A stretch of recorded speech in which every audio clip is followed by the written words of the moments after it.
علامہ صاحب، روزوں کے کفارے کے حوالے سے بھی ہم نے جو ہے وہ آج گفتگو کرنی ہے. سب سے پہلے تو مجھے یہ بتائیں کہ کفارہ اور فدیہ ان دونوں میں فرق کیا ہے؟ بسم اللہ الرحمن الرحیم. فدیہ اگر آپ اسے ماہ رمضان میں اس لفظ کو منطبق کریں گے تو دونوں کا ایک ہی مطلب بنے گا. یعنی ماہ رمضان میں اس کا فدیہ دیں یا کفارہ دیں تو ایک ہی مطلب بنے گا. جس طرح مسکین اور فقیر ہے، ٹھیک ہے، بعض جگہ پہ یہ مختلف ہو جاتے ہیں، بعض جگہ پہ ان کا مطلب ایک ہوتا ہے، لیکن ویسے فدیہ کہتے ہیں قربانی کو. ٹھیک ہے، فدیہ کہتے ہیں اپنے آپ کو قربان کرنا، لیکن روزوں میں دونوں کا مطلب ایک ہی بنے گا. اب کفارہ جو ہے وہ یہ ہوتا ہے کہ آپ کے اوپر روزہ واجب تھا، آپ نے اسے رکھنا تھا. اب اس کی کنڈیشن یہ ہے کہ آپ مریض ہیں، رکھ نہیں سکتے، یا آپ کو ایسا سفر کرنا پڑ گیا جو سفر جائز تھا، ٹھیک ہو گیا، تو اب اس کا آتا ہے کفارہ. بعض مواقع اور بعض صورتیں ایسی ہیں جس میں قضاء اور کفارہ دونوں بندے پہ آتے ہیں، اور بعض موارد ایسے ہیں جن میں فقط اور فقط کفارہ واجب ہوتا ہے، اور بعض مواقع ایسے ہیں جن میں فقط اور فقط قضاء واجب ہوتی ہے. تو وہ کیا صورت؟ میں صورتیں ابھی آپ کی بارگاہ میں پیش کرتا ہوں، ٹھیک ہے، آپ کے سامنے پیش کرتا ہوں. پہلے وہ موارد جہاں پہ جو ہے نا قضاء اور کفارہ دونوں واجب ہوتے ہیں.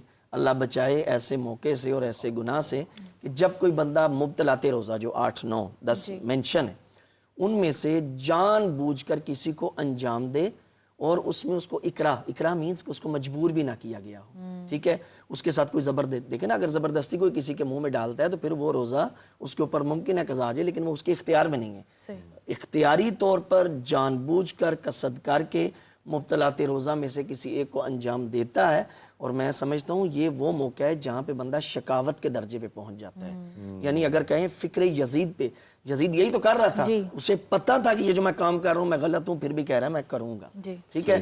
تو اس درجے پہ اللہ کسی کو نہ پہنچائے. اگر اس انداز میں کوئی روزہ باطل کرتا ہے یا باقی مبتلاۃ روزہ میں، یا فرض کے رات کو اس کو غسل واجب ہو گیا تھا، کر سکتا تھا، ٹائم بھی تھا، اختیار بھی تھا، فرض کرے سردیاں تھی، پانی گرم بھی میسر تھا، لیکن جان بوجھ کے نہیں کرتا، تو یہاں اس صورت میں قضا بھی آئے گی اور کفارہ بھی آئے گا. اور ایک اور میں کفارے میں ایک بات عرض کر دوں، پھر میں فقط قضا کے موارد بھی آپ کے سامنے پیش کرتا ہوں. کفارہ یہ ہوتا ہے، بعض بندے سمجھتے ہیں صرف گندم دینی ہے کفارہ میں، گندم نہیں دینی، چونکہ اس میں علامہ صاحب اس بات کے شاہد ہیں، اس میں 60 مسکینوں کو، فقیروں کو کھانا کھلانا ہے، تو کھانا کھانے والا فقط گندم نہیں کھاتا، روٹی کے ساتھ سالن بھی ہوتا ہے. تو آپ اس کی سادہ اگر تقسیم کرنا چاہیں نا کفارے کی آج کے دور میں، ابھی آپ دیکھیں کہ اگر ایک بندہ سبزی کے ساتھ کھانا کھائے ایک وقت کا، کتنے کا کھاتا ہے؟ 150 کا، 200 کا، تو اس نے 60 فقیروں کو کھلانا ہے. آپ 150 یا 200 کو 60 سے کیا دے دے؟ ضرب دے لے، اتنے پیسے اس کے ذمہ ایک روزے کے بن جائیں گے جو اس نے جان بوجھ کے توڑا ہے. اچھا، کچھ موارد ہیں جن میں فقط قضا آتی ہے، کفارہ نہیں ہے. ان میں فرض کریں ایک بندہ مجنب ہوا تھا، رات کو غسل واجب ہوا تھا، لیکن اسے پتہ نہیں تھا، معلوم نہیں تھا، علم نہیں تھا، پتہ نہیں وہ کتنے روزے رکھ گیا اس میں، اسی کنڈیشن میں، تو اس صورت میں اس کے لیے حکم ہے کہ وہ بعد میں، چونکہ اس کو علم نہیں تھا، ہم نے کیا کہا تھا، عالم بھی ہو اور جان بوجھ کر بھی ہو اور اختیاری طور پہ. اب چونکہ اختیار نہیں ہے، علم نہیں ہے، یہاں اس کے اوپر بعد میں جب اسے علم ہو جائے گا جتنے مس ہوئے ان کی وہ کیا ہوگی، اس کے اوپر قضا واجب ہوگی.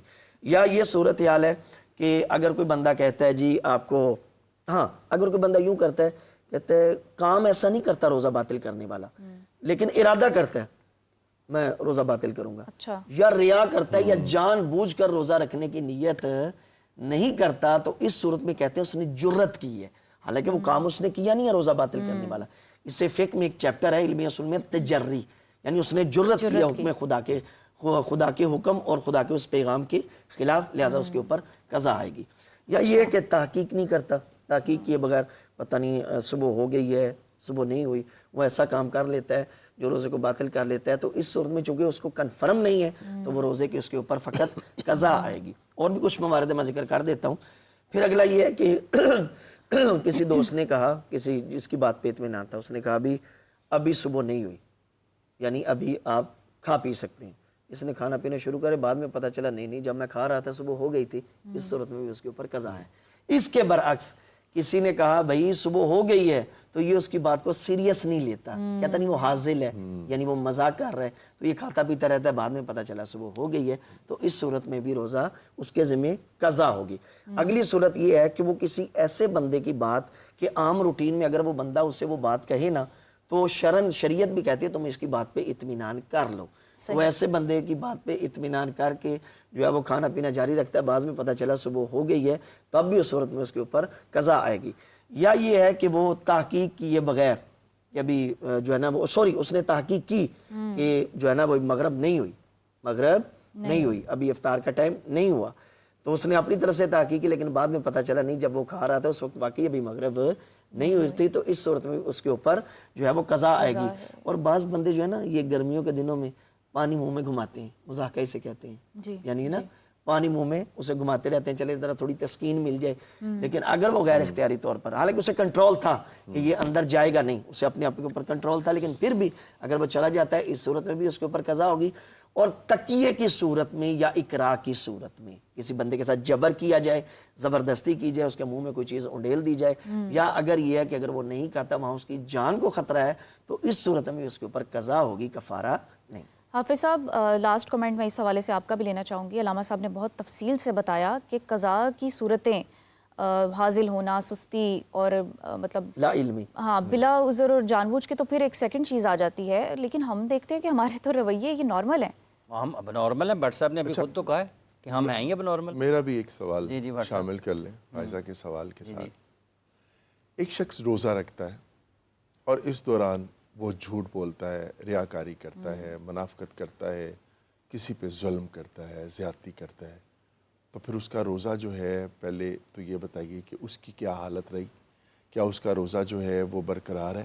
اور اگر اس کو پتہ ہے کہ میں نے یہ کام کیا ہے اور اس سے میرا روزہ کمزور ہوا یا ٹوٹ گیا، تو پھر اس کا کفارہ کیا؟ اب سب سے جواب لیں اس حوالے سے، میں بھی کچھ اپنا پوائنٹ ایڈ جی دیکھیں سر، لن ینال اللہ لحومها ولا دماؤها ولکن ینالہ التقوی منکم۔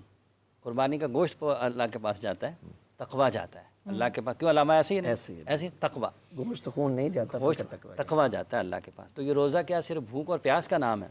روزہ بھوک اور پیاس کا نام نہیں۔ اب جو آپ نے ذکر فرمایا، ہم اللہ تعالیٰ سے یقین یہی کرتے ہیں کہ اللہ تعالیٰ ہمارے تمام نیک اعمال کو جو ہم اللہ کی رضا کے لیے کرتے ہیں، اللہ تعالیٰ ان کو اپنی بارگاہ میں قبول و منظور فرمائے اور ہماری خطاؤں کو معاف فرمائے۔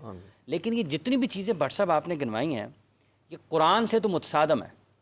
اللہ کیا ظالموں کو پسند فرماتے ہیں؟ اللہ نے کہا لا یحب الظالمین، اللہ ظالموں کو پسند نہیں کرتا۔ اگر کوئی یتیم کا مال کھاتا ہے روزہ رکھ کے، تو اللہ تو کہتا ہے ولا تقربوا مال الیتیم، کہ یتیم کے مال کے قریب نہ جاؤ۔ اگر کوئی فساد پھیلاتا ہے تو لا یحب المفسدین، اللہ نے کہا ہے کہ اللہ فساد پھیلانے والوں کو پسند نہیں کرتا۔ اگر کوئی حد سے بڑھتا ہے تو لا یحب المعتدین، اللہ نہیں پسند کرتا ان کو بھی۔ خصوصاً جھوٹ بہت بولتے ہیں لوگ اس تو لعنت اللہ علی الکاذبین، لعنت اللہ علی الکاذبین، اللہ نے قرآن میں فرمایا ہے۔ تو یہ ساری جو چیزیں ہیں، اگر آپ ایک ایک چیز کو اپنی آج کی زندگی کے اوپر رکھیں، پرکھیں، تو ہمیں پھر خود سے احساس ہوگا کہ یار ہم غلط راستے پر ہیں، ہمیں وہ نہیں کرنا چاہیے۔ کیونکہ ٹھیک ہے ہم سحری کرتے ہیں، افطاری تک بھوکا رہتے ہیں، بھوک اور پیاس برداشت کرتے ہیں، لیکن اس اسپرٹ تک ہم پہنچ پاتے ہیں یا نہیں پہنچ پاتے ہیں، یہ تو بنیادی طور پر ہمارا جائزہ ہے نا پورے سال کا۔ بٹ صاحب پورے سال کا جائزہ ہے، یہ ایک ریفریشر کورس ہے بالکل کہ 11 مہینے ہم نے جو کیا اس سے کسی طریقے سے نکل جائیں۔ لیکن یہ جو ہماری عملی زندگی ہے، اس کے اوپر اگر فرق نہیں آتا تو ہمیں بیٹھ کر اپنا احتساب کرنا چاہیے، سوچنا چاہیے کہ کیا ہم اس راستے پر ہیں یا نہیں ہیں۔ تو ہمیں ان کا احتساب ضرور کرنا چاہیے۔ اللہ تعالیٰ رحم کرے گا، واپسی ہو جائے گی۔ ایسا تو نہیں ہے کہ ہم اس راستے پر واپس نہیں آ سکتے، کہ ہم اس معاشرے میں سچ کو بولتے ہوئے جرأت کا کم ہو جائے، لیکن کم ہوتے ہیں جرأت کا مظاہرہ کرنے والے، لیکن اللہ کے پسندیدہ ہوتے ہیں، جو حق اور سچ کے ساتھ کھڑے ہوتے ہیں، اللہ ان کا ساتھ دیتے ہیں۔ اس میں میں باجی فائزہ ایڈ کرنا چاہوں گا ایک پوائنٹ۔ بہت پیارا سوال کیا بٹ صاحب نے۔ لیکن جو روزہ باطل ہوتا ہے نا، وہ جو شرعی باطل ہے کہ یعنی اب اس کا روزہ ختم ہو چکا ہے، وہ وہی 8 چیزیں ہیں۔ لیکن آپ کہیں نا روزے کا جو پیک کا لیول ہے، جو روزے کا اولین مرتبہ ہے، یعنی جس لیول پہ اللہ چاہتا تھا اپنے روزے کو انجام دے، وہ ایسے کام کر کے اپنے ثواب کو اس لیول سے گرا لیتا ہے۔ میں بڑی پیاری اس میں 2 حدیثیں جو ہے نا کوٹ کروں گا۔ پہلے مولا کائنات علی بن ابی طالب علیہ السلام نے اتنی پیاری، میرے ناظرین تک بڑا ہی اہم میسج ہوگا، روزے کی جو تعریف ہم کیا کرتے ہیں کہ صبح اذان صبح سے لے کر مغرب تک ان چیزوں کو انجام نہیں دینا جو روزے کو باطل کرتے ہیں۔ فقہ میں اور شریعت میں جو تعریف کی جاتی ہے وہ یہ ہے، لیکن جو مولا علی نے تعریف کی ہے وہ عرفان سے بھری پڑی ہے۔ مولا فرماتے ہیں کھانے پینے کی چیزوں کو ترک کرنے کا نام روزہ نہیں ہے، اور روزہ یہ ہے کہ ہر اس چیز کو ترک کیا جائے جو خدا کے نزدیک ناپسندیدہ ہے. جھوٹ بھی خدا کے نزدیک ناپسندیدہ ہے, چوری بھی خدا کے نزدیک ناپسندیدہ ہے, ایک منافقت جسم بھی کی خدا کے غذا نزدیک ہے اور ایک روح کی یہ غذا روح, ہے. یعنی مولا نے روزے کے اندر جسم کے ساتھ ساتھ روح کی روحانیت کو بھی لے آئے. بٹ صاحب آپ کی بات کے عین مطابق مجھے رسول خدا کا وہ چھوٹا سا نا واقعہ اور جملہ رسالت مآب صلی اللہ علیہ وآلہ وسلم کا یاد آ گیا. ایک خاتون کسی کو گالیاں دے رہی تھی, کسی کو گالیاں دے رہی تھی. رسالت مآب کو پتہ چل گیا, رسالت مآب نے کسی دوسری خاتون کی طرف پیغام بھیجا, اس کے کھانے کے لیے کچھ لے آئیں. یہ عرفان چیک کیجئے گا, یعنی رسالت مآب کے نزدیک روزے کا ایک لیول اور جو معیار ہے وہ چیک کیجئے گا. کہا کہ یا رسول اللہ میرا تو روزہ ہے.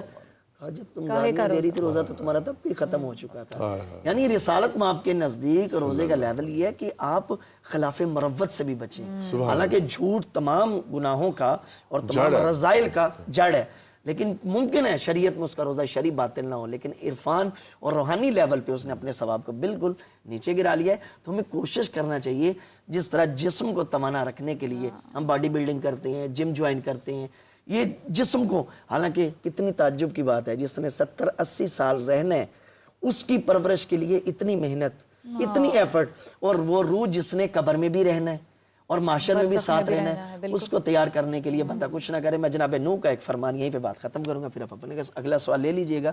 جناب نوح کے پاس جناب جبرائیل آئے, وہی لے, کیونکہ وہی لے کے کوئی باقی نبیوں پہ کوئی اور فرشتہ نہیں آتا تھا. حضرت آدم سے لے کر رسالت مآب پر سب پہ وہی لے کے جناب جبرائیل ہی آتے تھے.